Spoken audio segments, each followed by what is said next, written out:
kung complete ricados ng ating lumi. So, umpisahan na po nating magluto.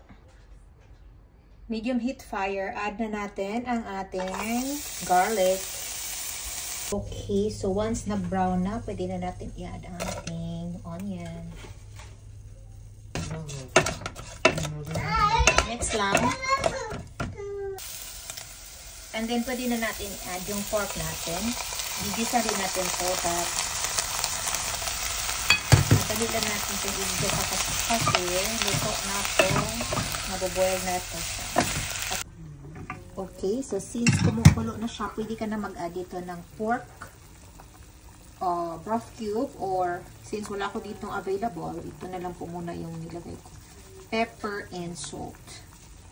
Okay, so pwede na natin i-add ang ating carrot at ang ating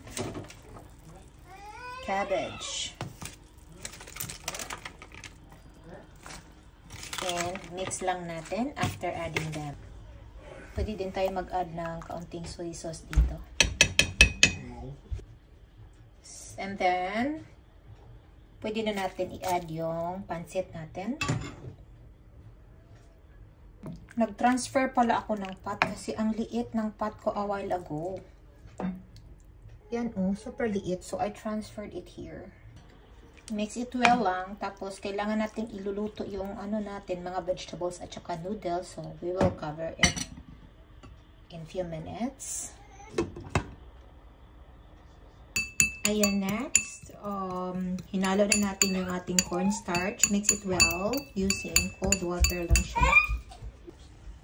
And we will add it na para malapot-lapot yung sabaw kasi lumi nga ito, diba? Okay. Tapos, haluin lang ng mabuti. Mix it well. Mix well. Kasi, yung cornstarch, pag hindi siya na-mix well, mag-brittle siya. So, importante na balance yung pagka-sticky.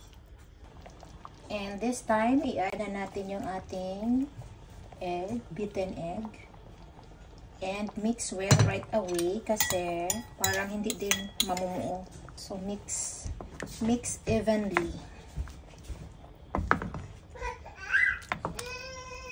O, diba? Tapos, lalagyan na na tayo ng okay, bago mag-add ng salt, tikman muna natin baka na to. Asgad. And ready na ta for baby. Okay, we're gigutom na jud. Okay, mga onata. Let's eat!